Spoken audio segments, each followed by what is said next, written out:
Bienvenue sur Info 83. Dans le cadre de nos découvertes des jeunes qui bougent dans le Var, aujourd'hui nous recevons Mehdi Viardot. Bonjour Mehdi. Bonjour Patrick.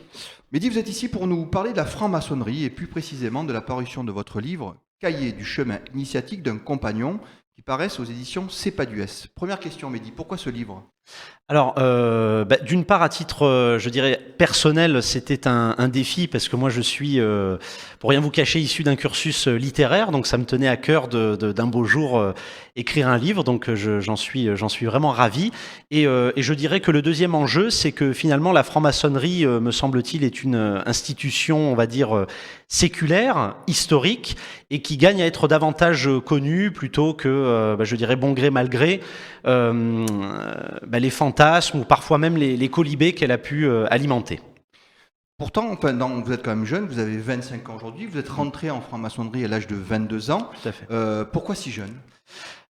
Je dirais que c'est avant tout un éveil, je pourrais dire aussi une curiosité, bien que ça soit peut-être un mot qui peut être un petit peu dévoyé, mais finalement, comme je le disais, c'est quelque chose de relativement naturel, puisque moi je suis encore une fois issu d'un cursus littéraire, plus particulièrement en philosophie. J'ai fait justement ma classe préparatoire à Toulon en spécialité philosophie, et donc j'ai toujours été très friand de tout ce qui était philosophie, essais philosophiques, des travaux autour de ça. Et la franc-maçonnerie est arrivée relativement naturellement, puisque on ne le dit jamais assez, mais c'est tout simplement une association qui travaille justement sur le volet philosophique et spirituel. Alors parmi les nombreux fantasmes qui entourent la franc-maçonnerie, il y a toujours un secret, le secret de la personne, etc. Et vous apparaissez à visage découvert. Pourquoi ? Est-ce que vous avez le droit en définitive ? Alors justement, encore une fois, je disais que historiquement, on le sait, la franc-maçonnerie a alimenté beaucoup de fantasmes et j'emploie le terme aussi de colibés. La simple et bonne raison, je dirais encore une fois qu'elle est historique, à savoir que durant la Seconde Guerre mondiale, il y a eu, vous le savez, beaucoup de persécutions autour certes du peuple juif, peuple tzigane, mais également les francs-maçons, on a tendance à l'oublier. Et je dirais que la plupart du temps, il y a un véritable amalgame en fait autour du secret. Comme c'est une institution qui se veut initiatique et ésotérique, vous avez ce qu'on appelle des secrets du grade. Donc en fait, vous avez, c'est pas caché, si vous allez sur Internet, vous avez le grade d'apprenti pour commencer, ensuite compagnon, qui fait également l'objet de mon ouvrage, et ensuite maître. Et puis après, vous avez encore plusieurs étapes en tant que maçon. Et il y a un véritable amalgame entre, je dirais, la discrétion et la prudence qui a été de rigueur et qui est consécutive à l'histoire, bon gré mal gré, de la franc-maçonnerie et ses persécutions. Et je dirais ces secrets du grade. Et donc j'ai l'impression, en tout cas c'est mon modeste avis en tant que jeune initié, qu'il y a eu encore une fois un amalgame autour de tous ces secrets. Mais la franc-maçonnerie n'est pas cachée. Je l'ai dit tout au début de notre entrevue, c'est tout simplement une association de loi 1901 et avec énormément de bons côtés, puisque le travail intellectuel et philosophique a permis d'accoucher, par exemple, de projets de loi durant la Troisième République. Je pense à la loi 1905. Ça, je ne sais pas si les spectateurs d'Info 83 le savent, mais la loi de séparation des églises et de l'État a avant tout été un projet qui a été mûri en loge par les francs-maçons, puisque la plupart, effectivement, étaient des élus républicains à l'Assemblée nationale. Et c'est aussi ce qui a fait de la maçonnerie une victime des persécutions, puisqu'elle a été assimilée à des postes, vous savez, de pouvoir. C'est un petit peu tout ce fantasme qui est autour. Alors vous savez, moi je prends mon exemple, moi je suis un modeste professionnel de l'immobilier, donc je suis pas du tout j'ai le sentiment, je ne suis pas un élu républicain, je ne suis pas à des hauts postes à responsabilité. Donc vous voyez, la franc-maçonnerie aujourd'hui, et elle l'a toujours été, c'est avant tout des citoyens, je prends le cadre de la France, des citoyens français qui s'interrogent en termes de philosophie, spiritualité, questions de société. Et encore une fois, la franc-maçonnerie, c'est une institution qui gagne à être davantage connue. Quel a été votre parcours au sein de la franc-maçonnerie ? Alors, la franc-maçonnerie fonctionne par... c'est avant tout une rencontre, on va dire. Trop souvent, on emploie le terme, vous savez, de cooptation. Je n'aime pas trop ce terme. Encore une fois, en tant que littéraire, je pense que la terminologie est importante. La franc-maçonnerie, c'est avant tout une rencontre. C'est-à-dire que lorsqu'on est un néophyte, donc ce qu'on appelle un profane, c'est-à-dire qu'on n'est pas un initié, on va peut-être rencontrer un jour dans sa vie quelqu'un qui est déjà initié, un franc-maçon, et qui, peut-être au gré de discussions, d'échanges, va se rendre compte qu'on a quelques interrogations, et finalement, un petit peu comme Comme tous les milieux ou les secteurs, c'est avant tout des rencontres. Je prends le secteur de l'entreprise. On rentre pas comme ça dans une entreprise. C'est avant tout une rencontre peut-être avec un employeur, avec un confrère, un autre professionnel, et qui va nous amener justement à être initié à cette culture. Et donc la franc-maçonnerie, c'est ça. Et en tout cas, c'est mon parcours également. Mais pensez-vous que la maçonnerie est accessible à tous? Et d'après vous, à quoi sert la maçonnerie? Alors, la franc-maçonnerie, elle est bien entendu ouverte à toutes et à tous. Mais la première chose, comme je l'ai dit, c'est avant tout une rencontre et un éveil qui nous est personnel. Je vous dirais, je vais calquer encore une fois peut-être sur le milieu professionnel. Tous les milieux professionnels sont ouverts à toutes et à tous. Mais la première chose, c'est est-ce que je suis intéressé par ça? Est-ce que je me pose certaines questions qui vont m'amener à cette institution? Donc la franc-maçonnerie, encore une fois, ça n'est pas du tout sectaire. Et j'emploie volontairement le terme puisque, en tant que franc-maçon, on le dit très souvent, la franc-maçonnerie, c'est tout le contraire d'une secte. Alors ça peut surprendre, parce qu'une secte, c'est très facile d'entrer, mais très difficile de sortir. Et à contrario, la franc-maçonnerie, c'est plutôt difficile d'entrer, puisqu'il faut être, encore une fois, faut être initié, c'est au gré de rencontres, un certain éveil qui demande à se parachever avant d'être initié. Et par contre, c'est extrêmement facile d'en sortir. Qu'est-ce qui est pour vous le plus important dans la maçonnerie? Vous qui êtes maçon, qu'est-ce qui est le plus important? La franc-maçonnerie, moi à titre personnel, c'est toujours un vrai plaisir. Pourquoi? Parce que c'est encore un des rares espaces, je dirais, de bienséance et d'échange. Vous savez, on a coutume de dire que dans notre monde d'hypercommunication, je pense que vous êtes bien placé pour le savoir, mais on est dans un monde qui va très vite, un monde très mobile, où justement on a coutume d'avoir des échanges qui sont relativement courts. Il faut aller tout de suite à l'essentiel. On n'a plus le temps d'analyser et d'échanger au profit je dirais encore une fois, d'idées à l'essentiel et parfois malheureusement de raccourcis. C'est un petit peu, encore une fois, j'emploie le terme d'amalgame, mais on vit dans une société très mobile. Et la franc-maçonnerie, c'est encore un des rares lieux et espaces d'échange, de réflexion. Encore une fois, j'emploie le terme de philosophie parce que c'est avant tout ça. Alors vous avez, je ne vais pas rentrer dans le détail, mais vous avez beaucoup d'obédience, c'est le terme qu'on emploie. Alors les obédiences, vous savez, c'est tout simplement un regroupement de loges avec sa façon de travailler. Donc je prends un exemple, c'est encore une fois, ça n'est pas du tout caché. Je prends l'exemple du Grand Orient de France, qui est une grande obédience française et internationale. Là, par exemple, on va aborder beaucoup plus facilement des sujets de société. On va s'interroger sur la législation, on va s'interroger sur les mœurs d'aujourd'hui. Moi, dans mon cas, je suis à la Grande Loge traditionnelle et symbolique Opéra, qui est une autre obédience, un peu plus modeste, un peu plus petite. Et là, on va travailler davantage... c'est dans le libellé, sur la symbolique. Donc là, on va travailler beaucoup plus peut-être sur quelque chose, moi, qui me plaît davantage, le volet humaniste, philosophique, l'homme à proprement parler et ses valeurs. Donc, vous voyez, il y a des obédiences pour tout le monde, des loges pour tout le monde.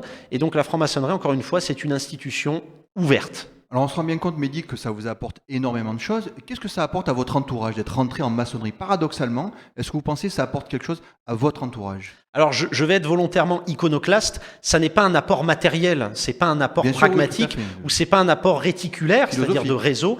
C'est un apport qui est d'une part personnel, et on a coutume de dire en franc-maçonnerie que le travail qu'on fait mûrir dans la loge, dans le temple, il doit rayonner dans le monde profane. Alors, profane, ça fait tout de suite...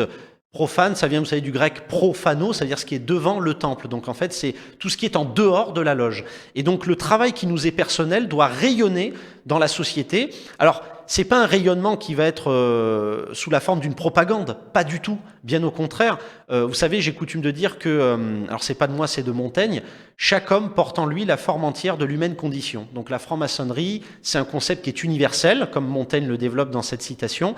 Et donc le fait de travailler sur soi-même, de justement d'essayer de mûrir, de progresser dans sa personnalité, dans ses valeurs, dans son travail philosophique, tout simplement permet un rayonnement, puisque au fur et à mesure des échanges avec mon entourage, on s'aperçoit qu'on va attiser justement la curiosité, on va peut-être enrichir l'entourage au gré de cette philosophie, de cette patience, de ce travail sur soi-même. Donc vous êtes dans les langages utilisés en franc-maçonnerie, vous êtes un initié. Quel est votre regard, quel regard portez-vous sur le monde profane? Un regard en franc-maçonnerie, et moi à titre personnel aussi en tant que maçon, bienveillant. C'est-à-dire qu'aujourd'hui, il y a beaucoup, comme toute association, on a coutume de dire qu'il y a une forme de crise de l'engagement. On a beaucoup de difficultés dans le cadre associatif à s'engager sur le long terme. Et la franc-maçonnerie gagne à être davantage connue parce que c'est encore un des rares espaces qui a un rôle à jouer, comme elle a pu le jouer durant la Troisième République. C'est-à-dire dans un monde où parfois tout va très vite, où on a le sentiment qu'il y a une crise de l'engagement, des valeurs, ça bouge beaucoup.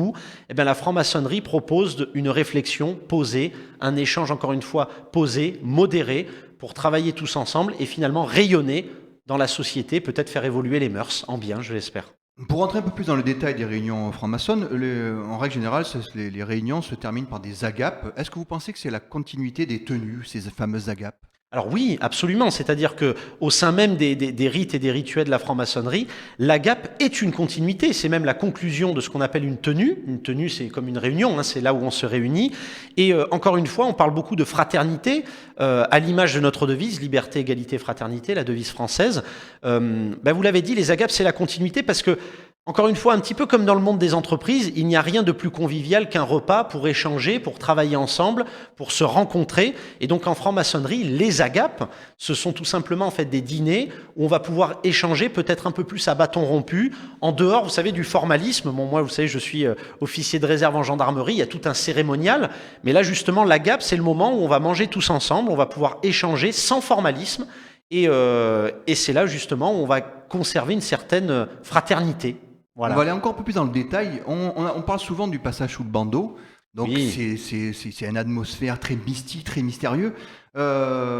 C'est un fantasme, c'est une réalité. C'est quoi le passage sous le bandeau? En fait, le passage sous le bandeau. Le vote de passage sous le bandeau, vous avez le droit. Bien sûr, pour ceux qui auront l'occasion de lire mon ouvrage, je le partage. Le passage. Quel est le symbole du passage? Excusez-moi. Quel est aussi le symbole? Un petit peu tout. Vous allez nous le décrire pour dire quelle est la symbolique qu'il y a autour de ce passage sous le bandeau. Je vous prends au mot. Vous avez utilisé le mot symbolique. J'allais y venir. En fait, c'est tout simplement ça.